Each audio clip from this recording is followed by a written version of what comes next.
Goeiemôre, baie welkom by vanoggend se saamwees. Ek weet nie waarmee is jy dalk vandag besig nie of wat beplan jy nie. Maar dink sommer vir so 'n oomblik as jy dalk iewers vandag huis skoonmaak of dalk kaste regpak, bietjie uitgooi en uitsorteer.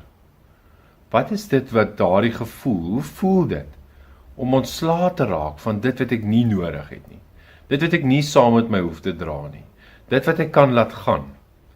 Nou vir my persoonlik, en dis maar so iets in ons persoonlikheid, is daar hierdie ding dat dit is vir my baie bevrydend, om skoon te maak en netjies te maak en uit te sorteer.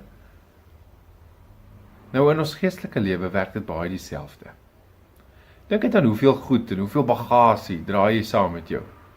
Deur die jare oor goed wat met jou gebeur. Dinge wat mense jou aandoen. Mag jy vandag dalk leer om iewers dit neer te sit.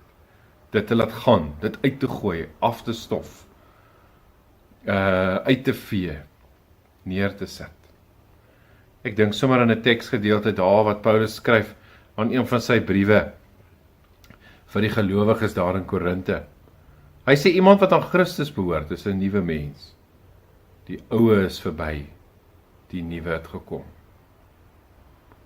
Hoor mooi. Die ou is verby, die nuwe het gekom.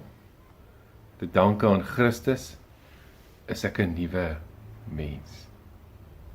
Kom ons bid saam. Here ons Here, dankie dat te danke aan U en dit wat U vir my gedoen het, vir ons gedoen het. Dankie dat ek dan ook die ou kan laat gaan en die nuwe tegemoet gaan. Here, dankie dat ek my bagasie kan neersit. Dit wat ek onnodig swaar saam met my dra, sal kan laat gaan. Want as gevolg van U, deur U, is ek 'n nuwe mens. Het U met my nuut begin en leef ek nuut. Dankie Here, dat dit vir my ook 'n werklikheid mag wees. Mag ek my bagasie vanoggend neersit en dit wat ek nie hoef saam te dra nie saam te dra nie. Want U begin met ons nuut. Dankie Here. Amen. Mag jy natuurlik 'n baie ligte, 'n mooi en 'n geseënde dag hê. Sit daardie bagasie neer wat jy nie nodig het om saam te vat nie.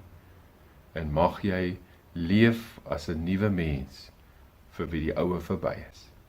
Mooi bly.